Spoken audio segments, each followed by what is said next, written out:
Welcome back to this experience, this one-of-a-kind, bizarre Let's Play. I think this is new, but like, I've been talking to Grizz, the creator, in the meantime since the last recording, which was a while ago, and as a result, I've become more aware of how open to feedback he and some of the other people that are more involved in the creation of this are. It's very interesting to engage with. Like, as of the time we were recording this part, the scene with Oz has not happened yet. Like, it hasn't gone live yet to the public. And by the time it does go live, well, it already has. That scene is gone. in the most current build of the game, he's gone and removed the ask Grizz a question text prompt thing entirely, and like other changes have happened. Some of which is like, oh, it's the exact scene we talked about, like days after we talked about it. Changes have happened. That is a wild thing. So like in some ways, this is a weird, like, narrative playtest that's changing the game in real time in some ways. And in other ways, it's also, like, this, like, final archaeological, like, it's like this final, like, archiving of a build of the game that won't exist by the time... Like, if this game goes... If they finish the final version of the game and it gets a wider release and gets more attention, this will have like an archival value as this strange old version of the game, like the equivalent of like when you play Echo nowadays and then you find out later that the game you finished and loved has like had a version with completely different sprites once upon a time and stuff like that, which will also happen here because they're redoing the sprites. So like people are gonna look up this Let's Play like in a year or two, and it's gonna look completely different from the game that they physically saw in the first place that made them look up content about it, and then they're gonna get different scenes. It's gonna be really strange. Like, it's interesting because it has me on some level rethinking things, because I was like, we talked about only covering finished games, which has immediately been a failed prospect because this game was less finished than we thought it was, and so on. But there is a weird, interesting value in having this like full playthrough of a version of a game that then gets replaced by a different game in the time that passes, especially in a particular field that's less likely to get coverage to begin with. That's neat. This is weird. I'm entertained by the entire scenario surrounding this playthrough. Anyway, last time we played this game, Tyson and Sal joined us for a completely inept investigation of the kitchen. They accomplished absolutely nothing, and they also tried very little. So the usual, whenever this group talks about investigating something, is that they think they do very little investigating, and then they're like, well, we accomplished nothing, and then you move on. But we have been opening up to Sal about the passwords, and last time we somewhat upsettingly guessed the password before getting the bad ending, and I just deer in the headlights. I was like, wait, what do we hang on a minute. Like, one, I'm not entirely sure if we were supposed to know the password yet. Like, the fact that it was reinforced enough that we got it means maybe yes, but the logic of the game seems to be that you get the passwords in the bad endings. So I didn't want to continue forward in the password route without discovering the no password route first, because oftentimes the password route is a response to the no password route, and bad endings themselves also tend to inform the narrative. Like, it's your hints it's like your periodic hints beyond the veil, which are then things that Dave usually forgets, but then we get like, Dragon Mafia, and it's often just the most entertaining parts. So I'm like, I don't want to move on without that. But at the same time, I'm also worried that since the game gave us enough hints that we did get the password before getting a bad ending, whether that, like, I'm wondering, like, okay, if that was on purpose and not an accident, then what if the password route is the bad ending? and the no password route continues on. Like the act of sharing the password with Sal creates a bad ending. So I honestly don't know what's about to happen, but we did rewind time to experience the no password route. But I don't know. If we get too far and it very clearly isn't going to like cause a bad ending, then maybe I'll then load back and play the password route to figure out what its bad ending might be. I'm sitting here. I find it interesting. I can't remember the exact word it was. I think it was like slaughter or massacre or something. But I remember the password just being, they like drop it like 5 times. And I was like, this is weird. Why is it standing out? So it definitely was like it feels like strongly, a format change, right? Yeah, exactly. I'm just trying to gauge how we're supposed to interpret when passwords are dropped and so on, because almost every time it's been done differently. We had the first one where that was like, this is the password, and then we had like 2 passwords, I think, that where there's a bad ending and they kind of say one thing a lot, and then this is I think this is only like our 4th password and it's already a 3rd format. So I'm like, I don't know. I genuinely don't know. Yeah, I think that's I definitely think that's the case. I don't want to delay it longer, but I do want to say, you brought up a really good point about the game being different at some point in the future after our playthrough, right? Like our playthrough is going to live longer than the version of the game that we're playing. So I do want to urge people who watch this playthrough in the future, like 6 years from now or whatever, investigate check out how things have gone. Check out the game. Like, don't just parrot, our complaints or even our praises. Oh God! Don't just repeat our things that you heard us say in a years-old video the way people echo video essays.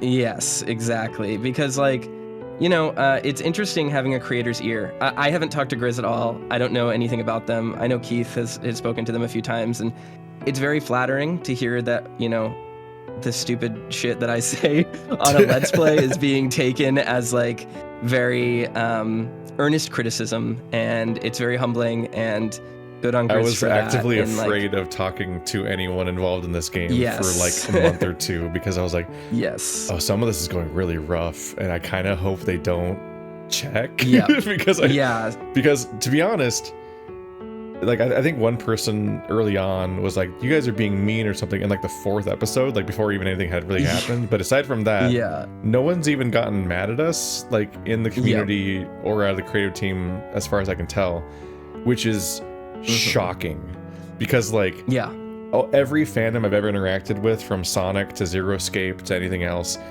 even ones that I interact with where I have a positive experience with the game, like Echo, I almost always have people that are pissed at me. I'm just used to fandom interactions being negative. So it's been a surprise that we've had some pretty harsh criticisms as a part of this game, and that hasn't happened so far. It's been like, this is a very different experience. It's been interesting. And I just want to say, our criticism is not coming from a negative place. And in the future, if you are watching this and you hear our critique, just check out the game to see if our critique stands up, because they are actively changing it, and that's very flattering. And can't believe don't you be that guy. What he did to us. Yeah, like don't be that guy that just repeats things that aren't true anymore. Like, be informed. That's all. It happens whenever you have any platform. Yep. The megaphone that TV dinners were given in Echo because of Stephanie and me like making a couple highlights out of it because it was funny, and then Perp making the animation out of it. You're like, okay, well, now it's reached late stage discourse, and now I'm classist for the TV dinners joke that someone else made, where the whole joke was just that she's grossed out by TV dinners themselves. She just finds them like texturally upsetting, and that's pretty much the entire point. But now it's a moral argument. You're like, okay, I don't want to be the lightning rod of this whole conversation. It was 30 seconds of a Let's Play that happened months ago. Calm down. Yeah, absolutely. Fandom is weird. Anyway, is. let's find out whether or not we're on the good or bad ending route, because I genuinely don't know for reasons given. Same. We headed back upstairs and split off, our job for the day seemingly done. I made my way to the bedroom and ran my hands through my fur.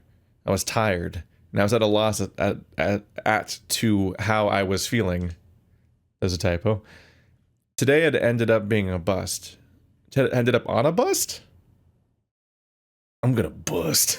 I ended up on a bust? Whoa! Is that, I mean, that's like borderline enough where I'm like, I don't know, is that how people phrase it in some places? I have no idea. Or is it as a bust? Because the last line had a typo anyway. Today was a bust. Maybe that was a blessing in disguise, all things considering.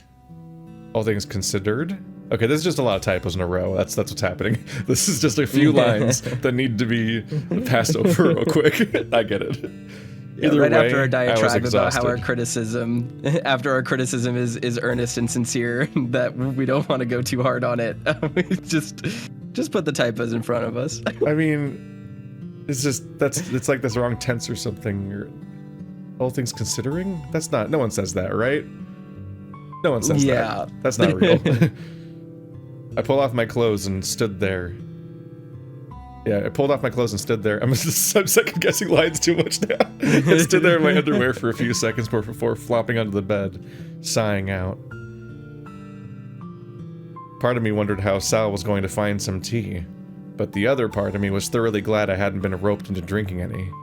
What is with you and tea? One of the most cryptic things that I don't know if this is a plot point for, like we keep talking about this like discrepancy between tea and coffee and other food stuff that's happening in the setting, and like, but like the tea and coffee stuff felt especially like it was like strangely had almost like a weight to it, despite seeming like it's impossible for that to be important to the plot, right? Yeah. When I commissioned Grizz to draw our thumbnail art, he asked whether or not each of us drink tea or coffee. And then he had like a response to my answer that was like cryptic. And I'm like, what does that mean? And that was before I played the game, so I had nothing to go on. And I was like, what do you mean? Why? What was this conversation? I don't know what this exchange was. And now it's like in the back of my brain. If it had been Haas, that would be a different story, but drinking coffee at this time of night wasn't really an option either. Groaning, I rolled onto my back and sat up upon hearing someone knocking at the door. Come in? Hello. I brought tea. That's the voice. Slipped right into it this time. I grimaced, watching as Sal brought over 2 mugs and setting one beside me on the bedside table. And set one beside me on the bedside table. The others he held carefully in both hands for a moment before resting the mug down next to mine and joining me on the bed. Are you okay? He nodded, scratching his neck. I hate to be a bother, but can I sleep in here with you again? Oh, sure, but why?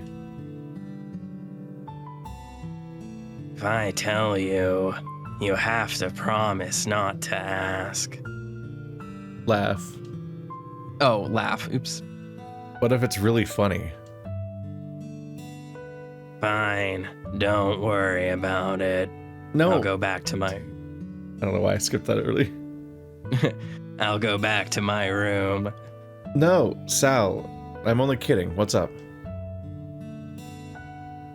So, aside from the sleepwalking side of things, I may enjoy sleeping with you a little too much.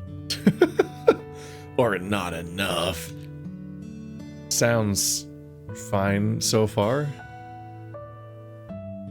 You haven't heard the reason yet. I don't have my normal bed companion. You're a close approximation. Like a teddy bear? Do you have a stuffed animal? Does he got a plush? Does he have a life-size Arcanine? Sorry. It's a little selfish. Who's your normal companion?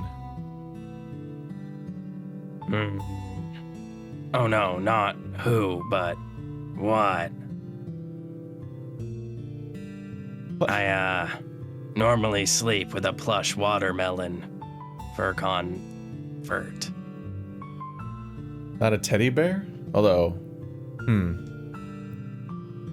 I thought back to what I had started checking off my list of soft toys Mom and Dad had supplied me with. Nothing out of the ordinary as far as I could tell, but I for sure had a teddy. Maybe that was why I like Dean? Are teddy bears weird in this universe? It is kind of odd. I always think about how unnerving it is when, like, YouTubers sell plushes of their human bodies. It's one thing when the their Linus character- Tech Tips plushie. Yeah, there's like stuff a whole company that makes plushies of YouTubers, and they do like a pre-order run. Like they basically make a prototype and then a pre-order run, and if enough for a pre-order, then it becomes a real thing, and if it doesn't, then the whole thing gets canceled. And like if Super Eye Patch Wolf made one of his little Eye Patch Wolf dude, I would get it. I'm not saying I would literally buy it. I mean, like, I get it. But when it's like Quentin reviews the bearded man with glasses, buy him as a plushie, and I'm like, what? I'm upset by this. I don't like this entire idea. What the fuck? But hey, plushie guys, if you want to get in touch with me over a certain non-human representation of a channel, then, you know, a watermelon, though. It'd also be weird if he had a bear, because it's supposed to be apparently, Dean is his best friend. I forgot about that too. This is nonsense. I'm sorry to ask this of you, but all things considered, I'd like to try and get a decent night's sleep, and, well... There's a morbidity to the constant, like, conversations about the idea that there might be a murderer, but that are done, like, in a not very investigative or productive way. And one of the outcomes of that I just saw when I was reviewing the last episode to remember what was happening was that Sal's response, he's right. If Dean tried to kill me, I wouldn't even question it till it was too late. And they just look sad, and I'm like, that's not a normal conversation to have about your best friend. Like, Jesus Christ. It's not even like, it's normally people say Dean would never, but no, you just went straight from like, yep, I guess I showed him my Smaug belly, and he knows exactly where to strike. Like, okay, Sal, Jesus Christ. He gestured loosely to me before scratching an arm awkwardly. Please. I waited a moment, thinking it over, but in the next moment I tackled him, hoping to push down onto the bed in a hug. Not that he budged, but slowly he lay back, a smile creeping onto his face. Thank you, Dave. He leaned down to my face with his, slowly closing his eyes before pulling back suddenly. His eyes were wide, staring at me. What's wrong? Nothing. Nothing at all. I must just be very tired is all. Cross his legs. Oh, alright, well, you want me to hit the light and... No, I'll do it. I want to finish my tea first, and I'll probably end up drinking yours, and then eating the leftovers, and then we can turn in. The leftovers are the teacups. The tea bag. He's got to get his crunchy treat. Oh, God. Right. The part where he eats the tea bag. That's what we call a callback, folks. That's a fun reference. That works. I still need to do my teeth anyway. I got up and brushed my teeth. By the time I got back, Sal had hit the main light and just left the lamp on, finishing off the rest of the tea. He looked tired and flashed me a quick smile as I came to bed. We cuddled up together, and once again I found myself laying on top of him, but not after he switched off the lamp. We lay there in silence, with him staring at the ceiling until I cuddled into the crook of his neck. He ran his claws through the fur on my back, and soon enough I was asleep. Soon enough, I was bleeding all over the sheets because crocodile claws are extraordinarily sharp. I do think about how difficult it must be to nestle into the crook of the neck of somebody who is sleeping on their back. And Yes. most large people, their torso is significantly, it sticks out compared to the rest of their body. And so he's up on a belly. Yeah. Gravity's working against you there. You're gonna you're either going to Yeah. headbutt his throat, or you're just gonna or if it's the crook of his neck over his shoulder, then you're laying face first downward while sliding down a slide into the chunk of pillow next to his head, with your entire breathing part of your face just kind of smushed into pillow and neck. It sounds like a way to smother yourself. There's crook of the neck works spooning or laying next to each other more, but I cannot imagine how Dave can lay on top of Sal and have this work where his head goes there. It sounds dangerous. Yeah. I think this is just kind of a thought that I have when I see stuff like this, but you see it in movies a lot of couples cuddling in bed while they sleep, and I'm sure that some couples cuddle while they sleep, but cuddling is not a particularly natural or comfortable feeling, especially if your goal is to fall asleep. It can be okay for the little spoon, right? But sometimes being a big spoon is really weird. Your arm has to go somewhere, and you'll often see in movies someone sleeping with their head in this case, right? In the crook of someone's neck, or on their shoulder, or on their chest. But when you actually look at the anatomy of how you frame that shot, your head has to be tilted really far horizontally to get onto someone's chest. Otherwise, you're just sleeping on their bony shoulder. So it's that can actually be pretty uncomfortable and unfeasible.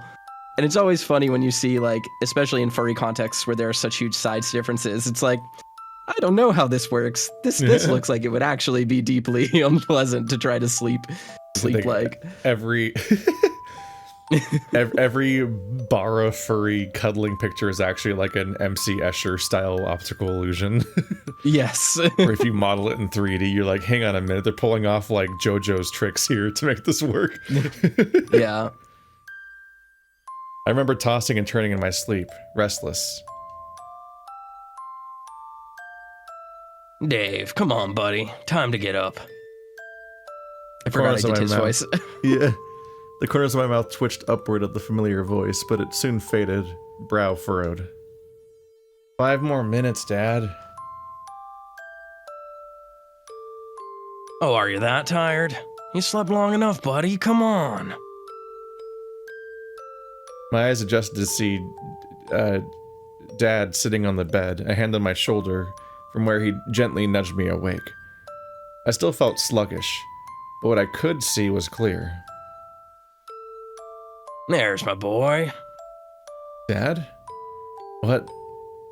Where? I had to have been dreaming again, right? This was a dream, much like the last time, but why? Why now? Had I been doing the right thing? Was he proud? Are you sick, son? You're looking a little under the weather. No, I'm fine. I think I just, what,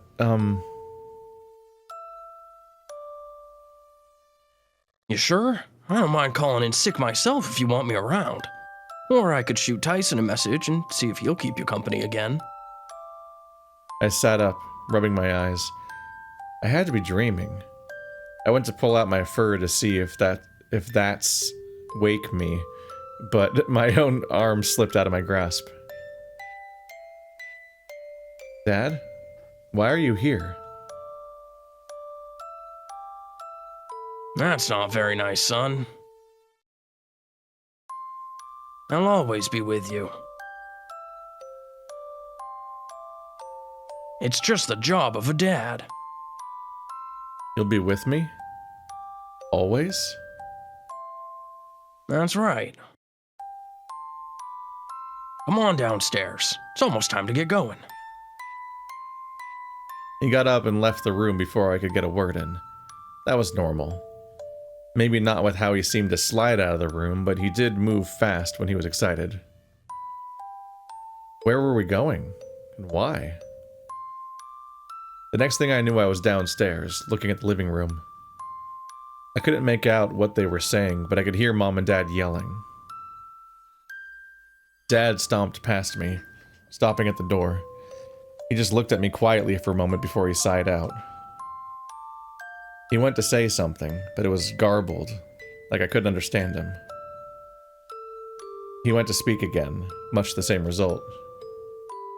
I shook my head, confused, but he seemed to be laughing. I took a couple steps towards him, reaching out my hand, but then he was gone.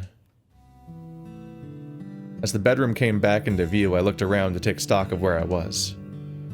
Hammond Manor. A bed that I was, for the most part, slowly becoming used to. I must have fallen off Sal at some point, as he rolled onto his side and was facing away from me. My mind began to wander as I stared at the ceiling. I didn't normally have dreams like this, more so about Dad. Was it just getting to the point? Pushing it down wasn't working? I sat up in bed and shifted away from the other person occupying it, feeling not quite tired, but more confused as to how I was really coping. By the time I was decent and made my way downstairs, I looked out at the foyer. The house was quiet. For how big it was, I expected there would be some sort of sound echoing, but the soundproofing probably took care of that. Taking a seat on the stairs, I cradled my head in my hands, rocking back and forth slowly. What do I do? I repeated the question as a whisper to no one in particular, not even to myself as I tried to figure out what the next plan was. The investigation yesterday went fine enough, but where did that leave me? Outside of just thinking this was all in my head. Ugh, this sucks. I called out into the house, but my voice echoed into silence. No one was around to validate what I had said, and no one seemed to care.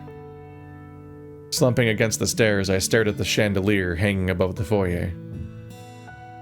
How much did they cost? They seemed a pain to clean, but it seemed to be attached to some sort of mechanism near the top. Maybe to lower it to help repair it or something. I noticed the silence after I'd finished counting the individual crystals in the chandelier. How long had I been sitting there for? With the thoughts of the others soon joining me, I headed into the dining room in a daze. Coffee? Breakfast? I was just so tired. Then into the kitchen. I wondered if I should just head back to bed or if I should just stay here. It wasn't as if it was any different to any other morning at home, especially with Dad gone. Staring at the coffee pot wasn't making it go faster, and I felt my morale start to slip. This was meant to be a vacation, right? Before I realized I'd done it, my arms were folded over my chest, and I had grabbed a handful of fur in both hands and started to pull. I yelped when I yanked particularly hard, a few strands of fur falling to the floor as I pulled my hands away and braced myself on the counter. I'm gonna be okay. It's gonna be fine. It's got to be. I closed my eyes and just stood there, trying to block out my own thoughts. Just give up, Dave. Let whatever happens happen. Let them die. The next thing I knew, I was sitting at the table, being lightly shaken by Tyson. What are you doing? I looked between him and Orlando, then the mug of coffee in front of me. Dave, you looked out of it. Well, so long as you're okay, I guess I'll go make breakfast? I looked up to watch Orlando wander to the kitchen, and I watched as Ty took my mug away. This is fucking ice cold. You've been nursing this for how long? Soon he too left, grumbling as he went towards the kitchen. Oh, there you are. Thank goodness. Sal rushed on over with Dean in tow, and he placed a hand heavily on my shoulder. I was worried when I didn't see you when I woke up. Excuse me? What happened? I forgot my watermelon, so... Watermelon? Sal sighed, scratching his neck. My trouble sleeping didn't get better, so I slept with Dave last night. I see. No, not like that. Like a teddy bear, right? Oh, right. But if you were having that much trouble sleeping, I could just offered you some more medication. Sal shot me a panicked look before switching back to Dean. Thank you, but I'll pass for now. They, upset my stomach. Oh. Well, can't have that.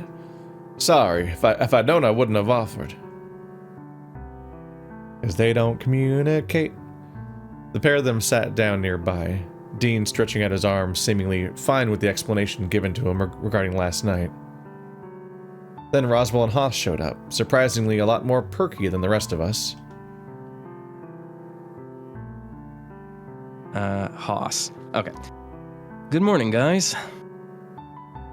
Yeah, good morning. I drummed my fingers on the table, missing the mug of coffee I'd made myself despite letting it go cold.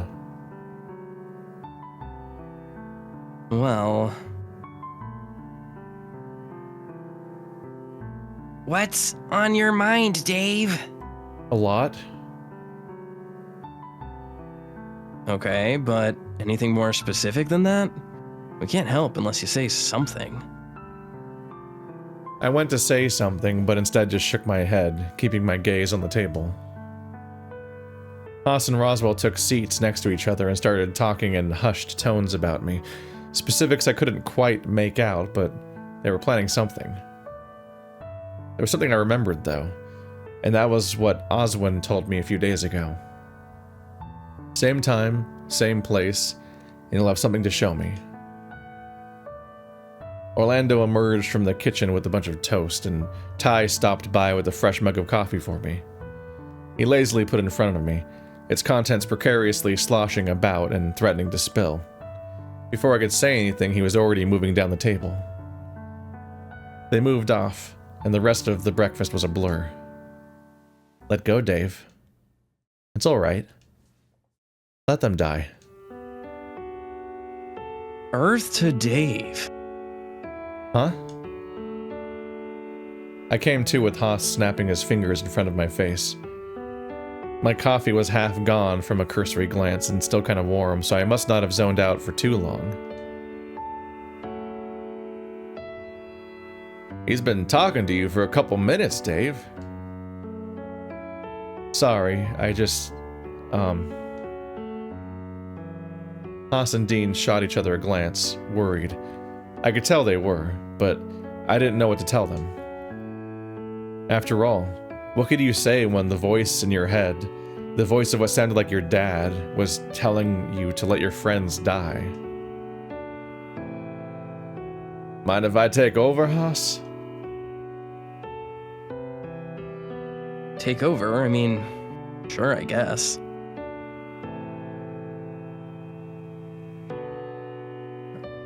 I have 2 others to corral, so it's no problem to me if you want to give it a shot. Haas patted me quickly on the shoulder before rushing out to the dining room. It was only then that I realized everyone else had up and left already. I scowled at no one in particular, wondering how they could have all just left without checking up on me. Or maybe were they just giving me space? Can I ask you something? What? Dean sat down, leaning on the table briefly while he looked me over. Things aren't getting much better for you, are they? This is significantly worse, Dean. This is behavior that has not happened until today. Like, until now. Significant decline, in there was like focus some level, and attention. We've had some level of babying of Dave, but we weren't entirely sure why until it was revealed that his dad died, but then it was revealed that maybe not everyone knows his dad died anyway, so we're still not entirely sure about why he's babied, just like some background vibes of what they're used to with him or something. But he very abruptly is having a whole new thing happening on day 11. Like, it was mentioned once or twice before that he had some sort of, like, fur-pulling habit that was bad, but that wasn't really coming up. But today, he immediately starts ripping his fur out and then hallucinating a voice that tells him to let his friends die, which is, and just, like Adam Sandler skips entire chunks of the day now. That's not good. I shook my head quickly, leaving my answer at that. Well, Sal and I, we're gonna hang by the pool today. Sal was going to distract himself by giving Orlando a swimming lesson, and I was gonna relax in the hot tub. Okay. Dave, I want you to join us. Huh? Why? What is this, some kind of, like, vacation with friends? I was gonna stare at this wall for the next 12 hours. Well, the greenhouse is really calling to me. It's an odd response, but also Dave said it weird. Just because, like, we're friends on a trip, where the point is to be on a vacation together. So it's like, hey, come over with us. We're doing this. Is all you had to say, but you made it really weird. Well, he scratched his chin, thinking things over. After last night, I feel like maybe you could do with some calming down, at least for a little bit. At least that's what I've come to know about you and how you hold on to things. I hung my head briefly, not immediately sold on Dean's reasoning as to why I should go. Please join us? He got up, pushing his chair in and offering out a hand for me to take. I took it. I looked at it gingerly, before forcing myself to smile and taking it so that he could help me up. We should probably hurry up. The other 2 left a while ago, so get changed. We can head on down, or otherwise they're gonna run out of pool. Gonna use it up. Aren't you getting changed? Oh, I will, but it won't take me long to change when I'm just gonna be sitting in the hot tub. What does that mean? He's just gonna take off his clothes and put on, either he's gonna get naked or he's just gonna, all he needs to do is put on trunks, I guess. It's just like, does the pool versus the hot tub have a different dress code? Yeah. Sometimes people just say normal things and then they add like a explanation for it. And the explanation only makes less sense than the statement already. It doesn't add clarity. It only adds confusion. We're like, what are you clarifying here? What do you mean? What do you mean by that? Dean and I headed upstairs and broke off to change in our rooms before meeting back in the foyer to head out to the pool. Honestly, for the most part, it's just like there's certain logistical moments that you can just skip in your writing. You can just like scene transition and be like, aha. You can assume that they changed and are ready to go in the pool. And it sounds almost contradictory, but because we also talk about like they need more logistical. They both need more and less logistical narration at times, because the passage of time could be better conveyed, but there's a lot of like very automatic actions, like the rudimentary basics of getting coffee and food or changing into your swim trunks every day or stuff like that, where if the act of changing into trunks isn't a scene where something happens, you can just skip it and you don't have to talk about it. It's just not necessary to have, because sometimes there's like 5 or 6 lines of narration in a row that are all just the logistics of explaining something that the audience already understands or maybe has even happened multiple times before, and it just kind of drags.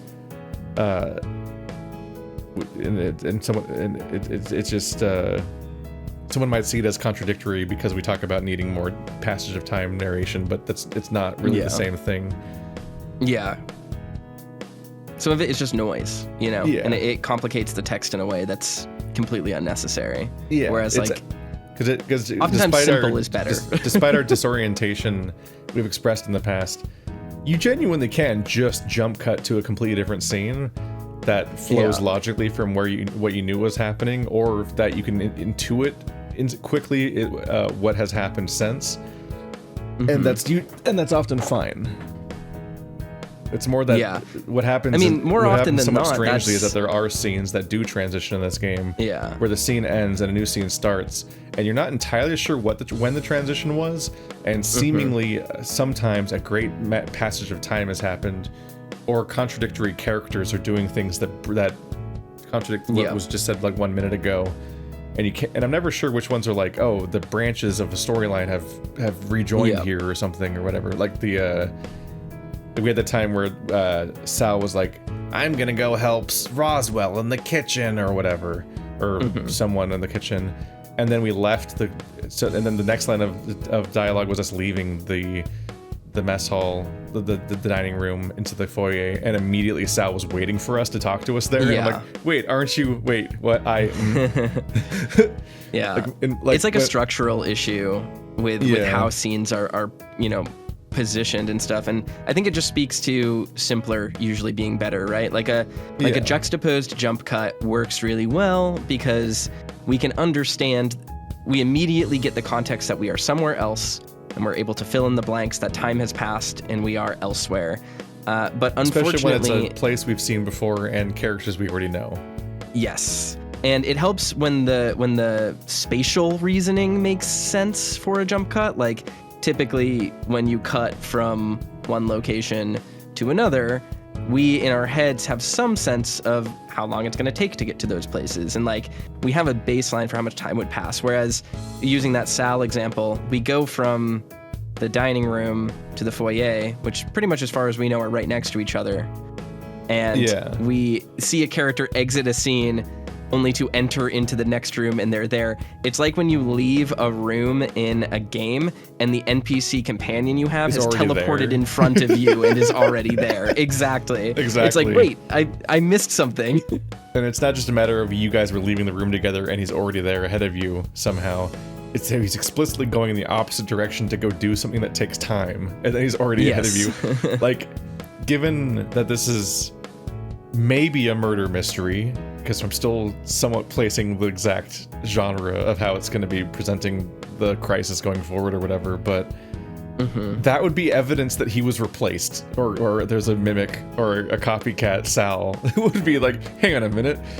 Like, it's kind of it's the kind of thing where like the moment to moment logistics get really important when you then have to investigate who the murderer is. And so that kind of genre conditions you to pay attention to minor details and try to note contradictions and place them and be like, you couldn't have been taking a shower, you just had a perm.